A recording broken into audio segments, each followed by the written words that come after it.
She walked into the Dusty Spur with nothing but hunger in her belly and shame on her shoulders. Yet one man's steady gaze threatened to change everything. In a place where cruelty ruled louder than kindness, Abigail was about to learn what it meant to finally be seen. The Dusty Spur Saloon smelled of smoke and sweat and spilled whiskey, and Abigail breathed it in like it was the price she had to pay for one more day of survival. Her shoes were worn thin, her dress plain and patched, her hands raw from walking miles of road and begging for work no one wanted to give. When the madam of the saloon looked her over, lips pursed and eyes sharp, Abigail thought she would be turned away, like always. But instead the woman handed her a rag and a bucket, and said she could start at once, though she warned her plain that the men would not see her as anything but a drudge, and that if she expected kindness she had come to the wrong place. Abigail only nodded, because she had stopped expecting kindness a long time ago, and she would take any job that filled her stomach, even one that stained her knees with whiskey and mud.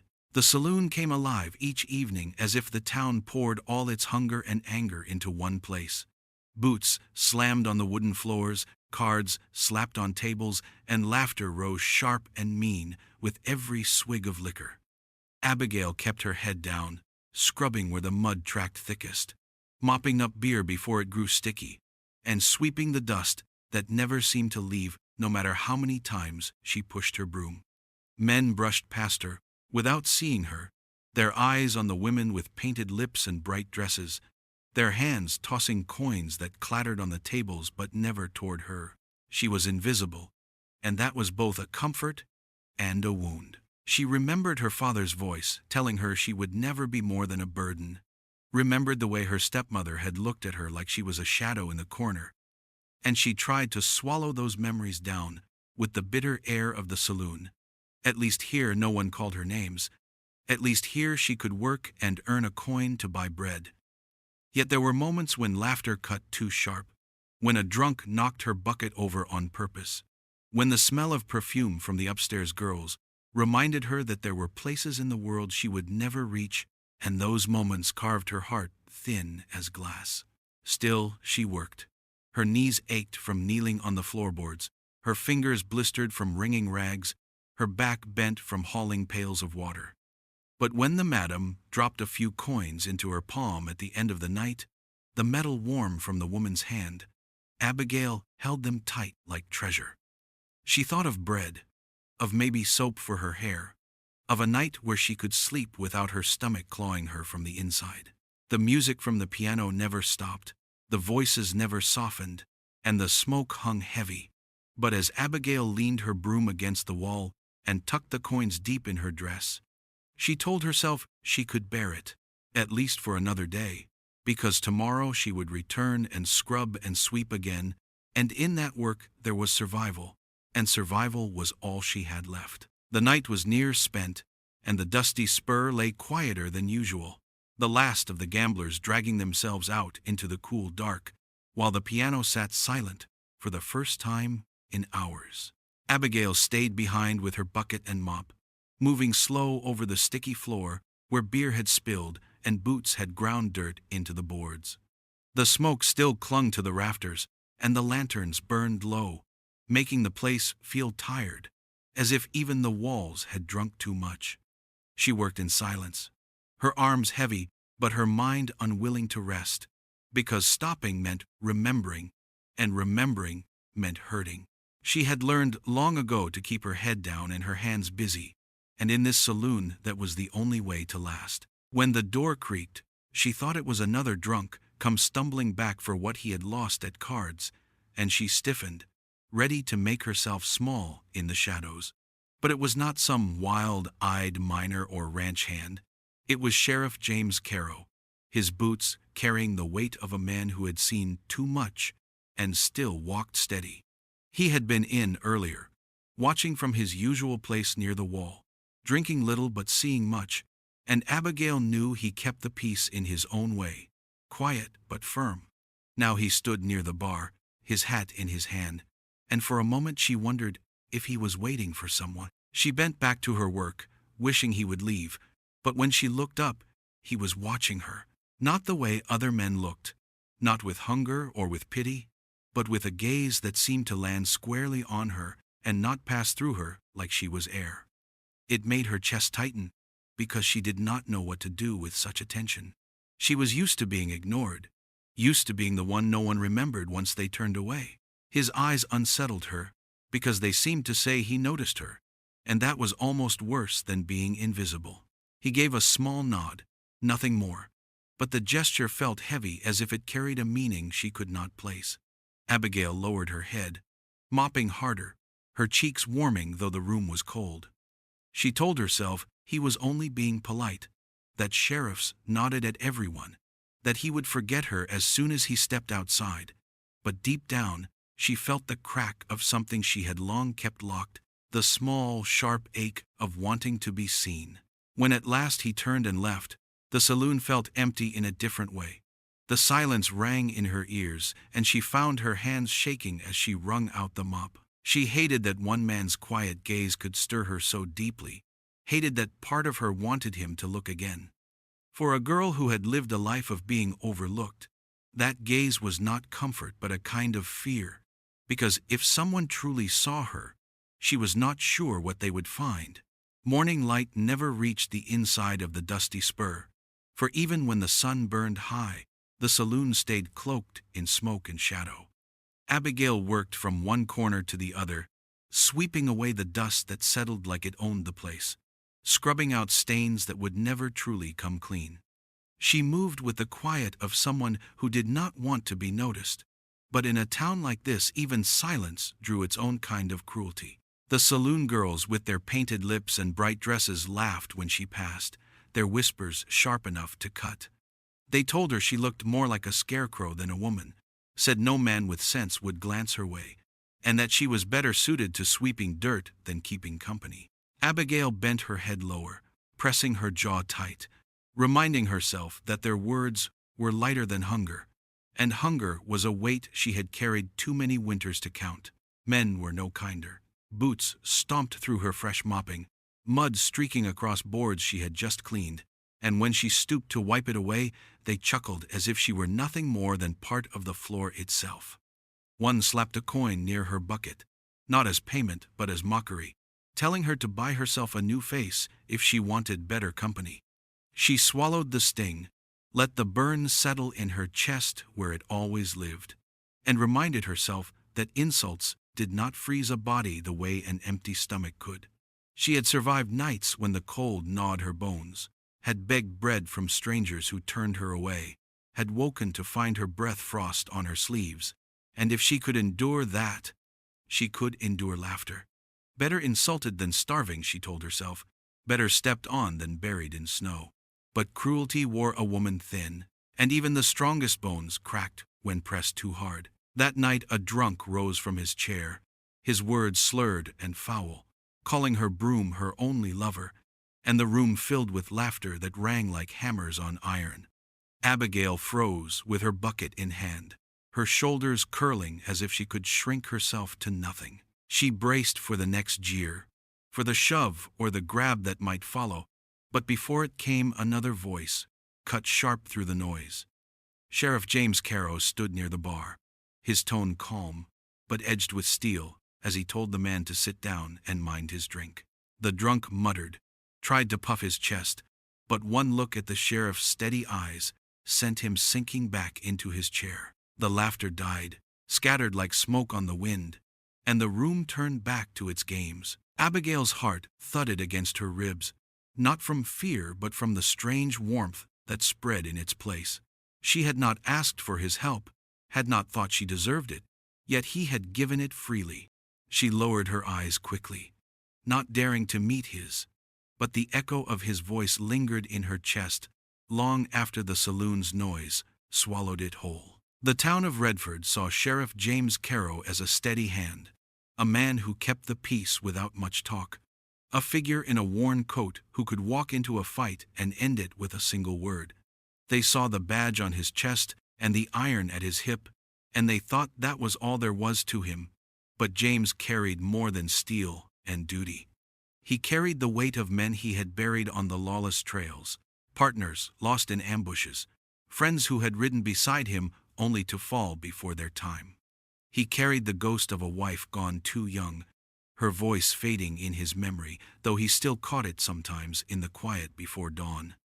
He carried the loneliness of a man who had lived long enough to know how fleeting peace could be, and how easy it was for the world to strip a soul bare. He walked the streets with a calm stride, his eyes always moving, noting the men loitering by the stables, the rustlers who passed through town with hungry grins, the shopkeepers who hid worry behind polite smiles.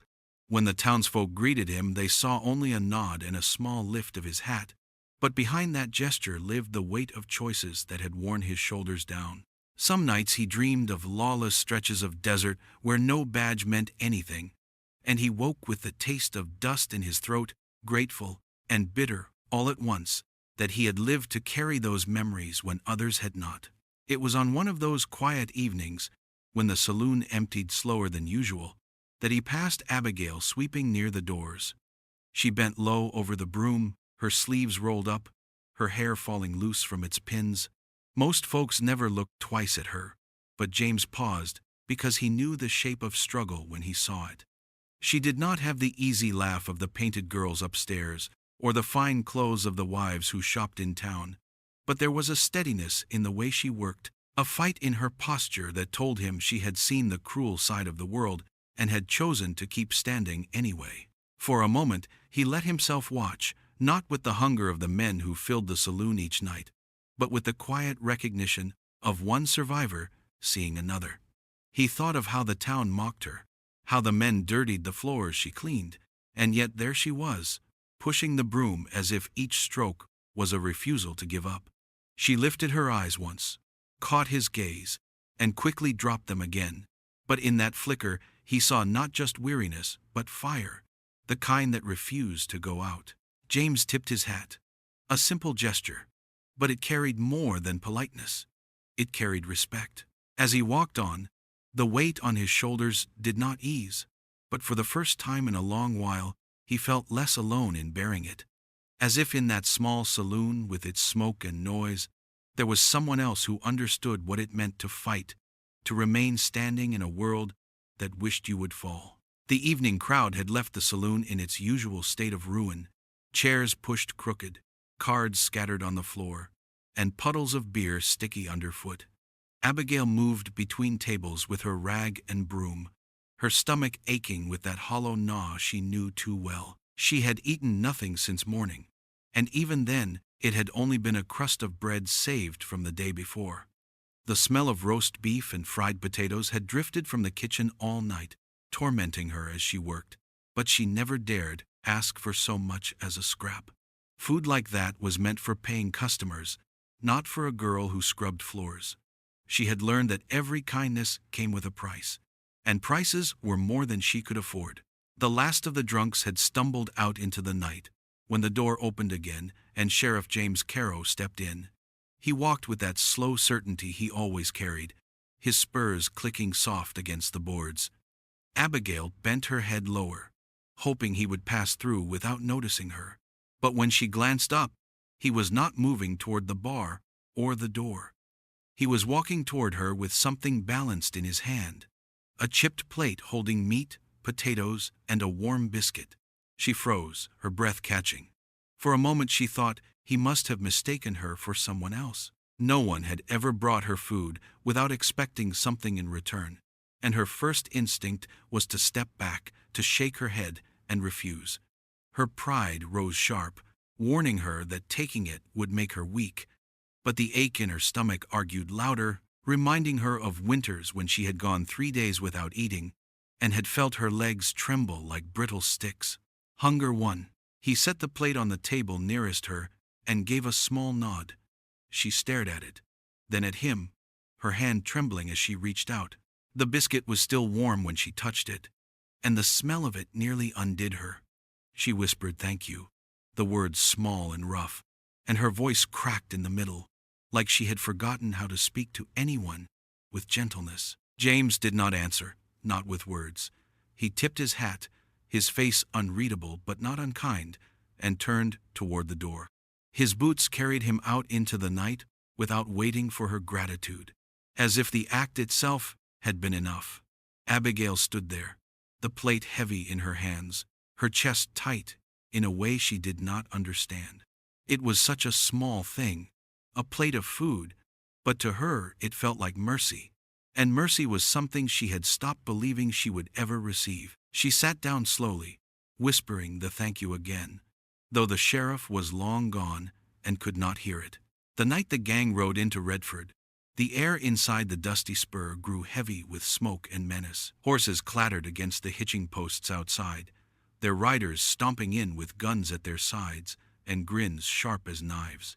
The saloon filled quick with the sound of boots pounding against the boards, cards slamming on tables, and voices raised too loud, daring anyone to challenge them. Abigail kept to her corner with her mop and rag, heart thudding as she watched the room swell with danger. She had seen men drink too much before, had seen tempers flare, but this was different. These men carried themselves like they owned the place, like the law was nothing but a rumor, and the crowd bent to them in silence. She bent lower over the floorboards, her body tight with the instinct to stay small and unseen. The broom in her hands trembled as she pushed it across the dirt, her ears catching every scrape of chairs and every burst of laughter that sounded more like a threat than a joke. One of the gang leaned against the bar, his voice carrying above the noise as he demanded more whiskey. Another slapped coins down hard enough to rattle the glasses, and the madam's smile was thin and forced as she tried to keep the peace. Abigail felt the heat of their eyes roam the room, and she prayed they would look past her the way most men did. But one did not. A tall man with a scar running from his jaw to his ear pushed away from his chair and strode toward her, his boots dragging mud across the floor she had just scrubbed clean. His grin widened as he reached for her arm, his fingers rough and certain. Abigail froze, her body going cold even as her cheeks burned. Fear pressed in from all sides, stealing her breath, telling her this was how it always went when a girl had no one to shield her. She shut her eyes, waiting for the pull, the laughter that would follow, the shame she knew too well. Then a voice cut through the noise, steady and cold as a drawn blade. Sheriff James Carrow stood near the bar, his hand resting on the butt of his revolver, his eyes locked on the man's wrist. The single word he spoke was low but commanding, telling the man to let go. The laughter in the room dimmed, the gang shifting uneasy as the scarred man hesitated, then slowly dropped his hand. Abigail stumbled back, clutching her broom to her chest, her breath coming sharp and uneven.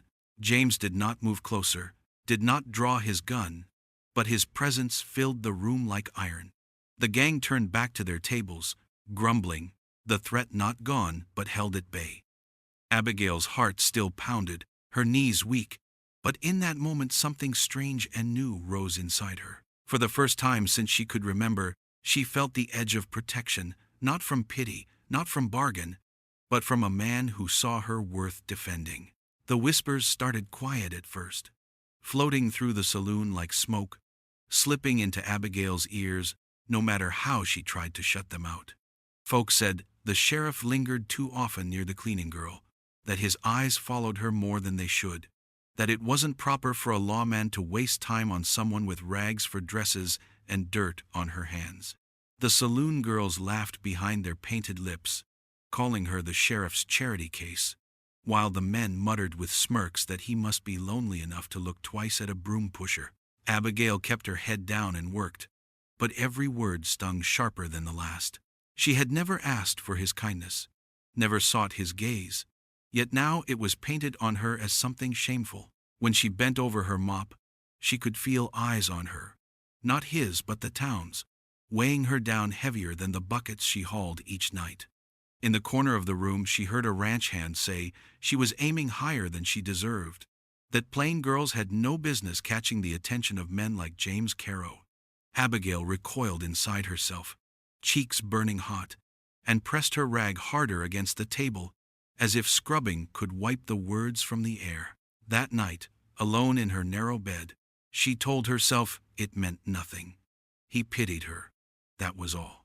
Men like him had strength enough to spare, and she was just another stray to watch over until she moved on.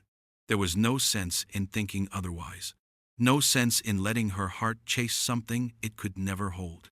She reminded herself of winters, when no one had spared her a crust of bread, when she had begged for help and been turned away. Pity was all she had ever known from men who looked her way, and she would not be fool enough to confuse it with anything more. But telling herself was one thing, and believing it was another. Each time the heavy echo of his boots crossed the saloon floor behind her broom, her pulse quickened in her throat. She hated how it betrayed her, how her body seemed to lean toward that sound without her permission. When she risked a glance and saw him standing near, calm and silent as always, her hands trembled, though she gripped the broom tighter. She whispered to herself that it was fear, nothing else, but in the quiet corners of her chest she knew better. The town could laugh, the saloon girls could sneer, but James Carrow never looked at her with scorn. He never joined the whispers. He only tipped his hat when their eyes met, simple and steady, and walked on. That small nod should have meant nothing, but to Abigail it felt like a secret she carried alone, a secret that made her heart hammer even when she told herself it was foolishness. She swept the floor harder, fighting the warmth that rose inside her, but the sound of his boots lingered long after he was gone. The night her past came crawling back. The Dusty Spur was half full, the piano clinking out a tune while men shouted over cards, and whiskey sloshed from mugs.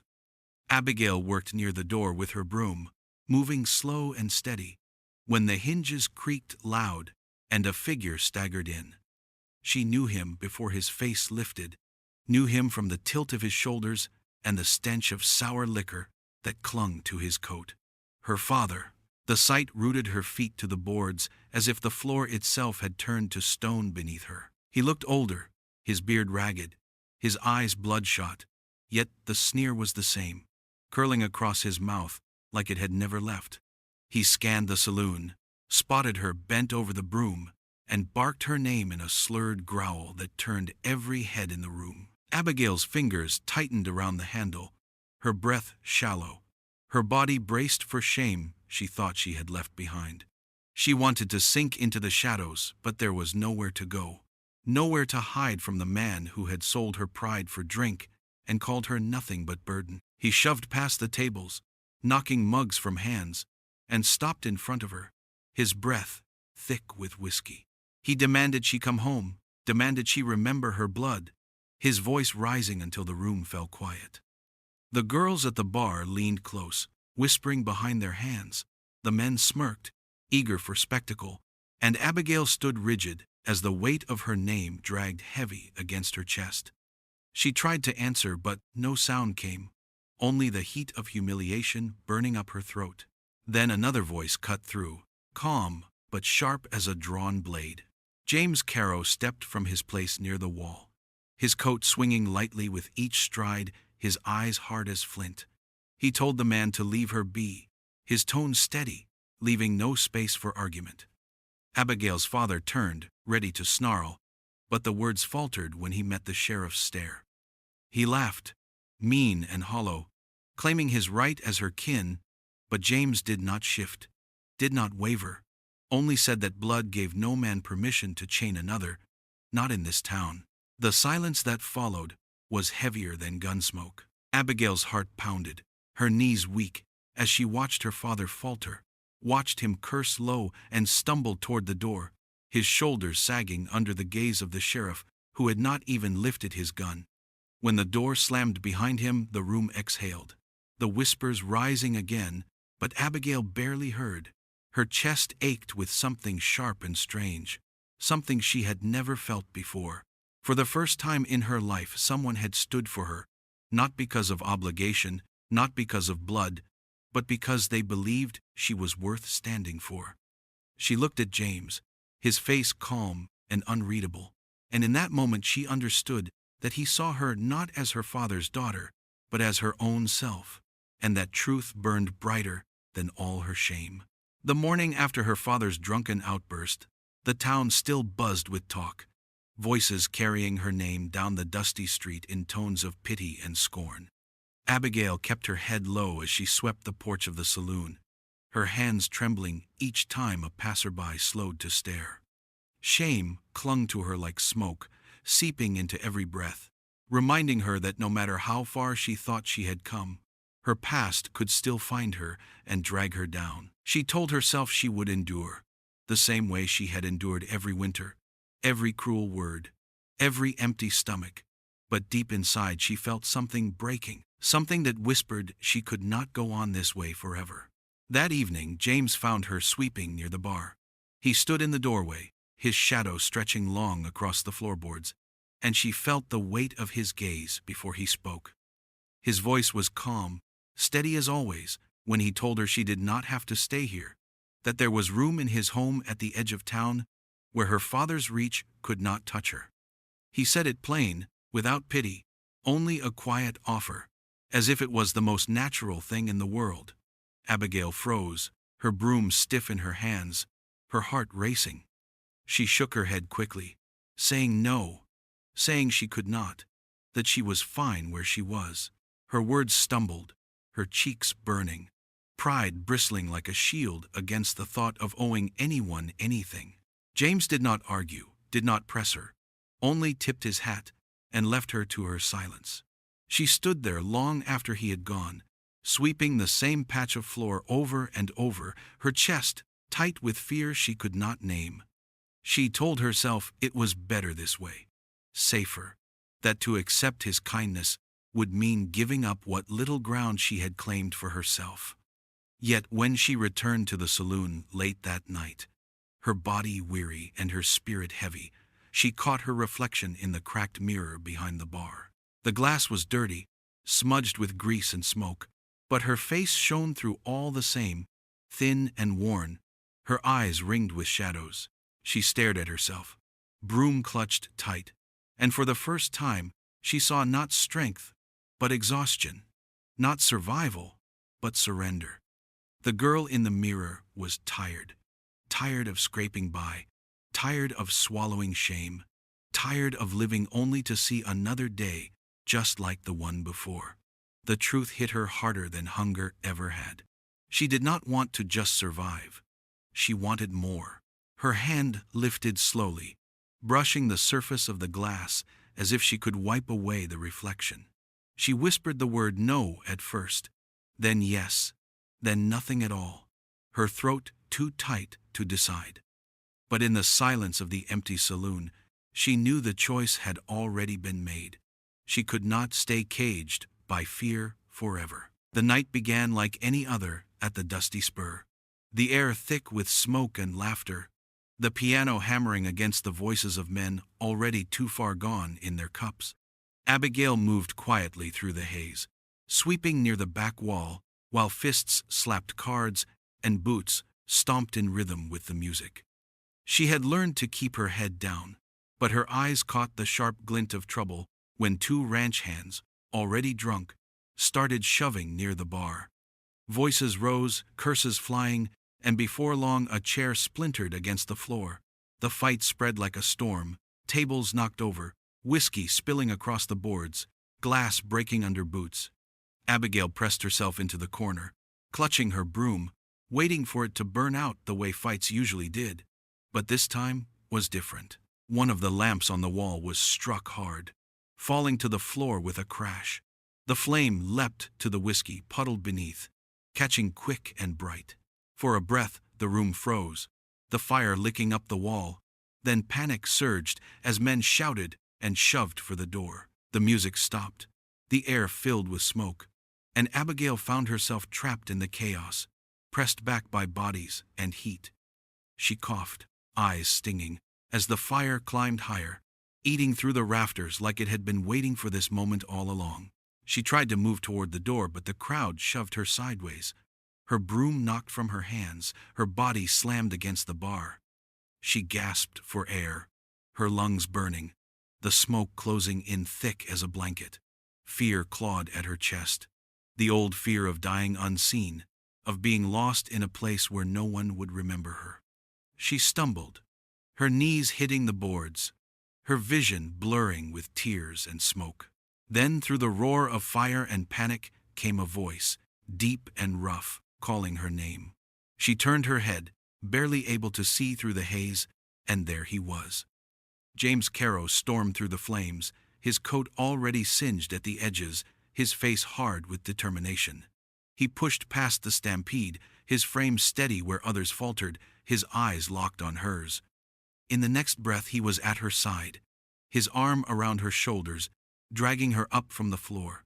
She clung to him, coughing and trembling, as he forced a path through the smoke, his voice low and commanding in her ear, telling her to keep moving, telling her not to stop. They burst through the swinging doors into the cool night air, the rush of it hitting her lungs so sharp it made her collapse to her knees. She coughed until she thought her chest would break, her body shaking as she tried to pull breath back into her.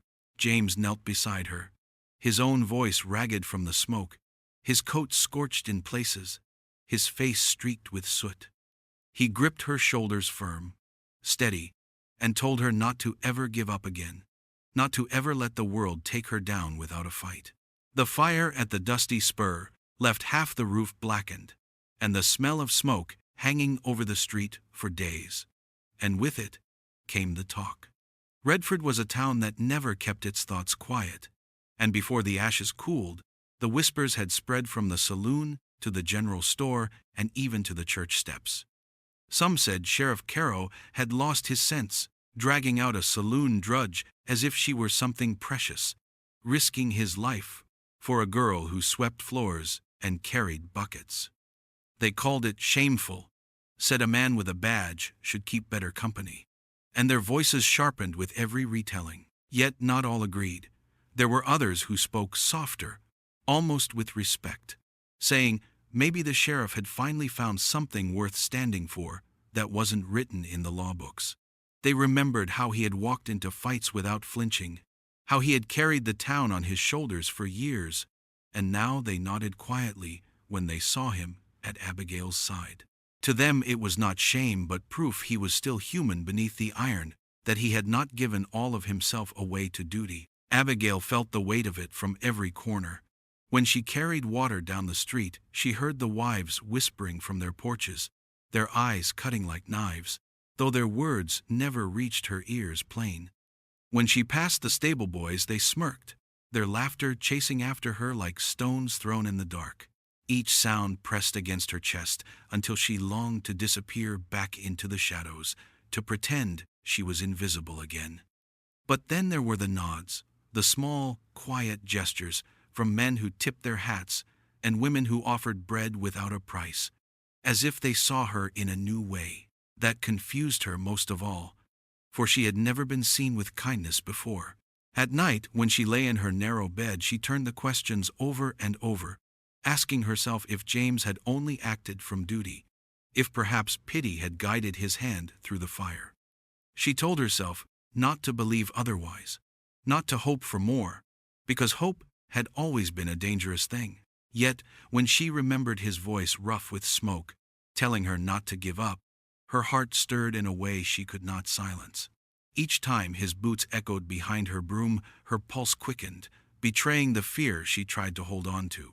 She wanted to believe she was wanted, but the shame of her past still wrapped tight around her, reminding her of the names her father had thrown at her, reminding her of all the winters she had been told she was nothing.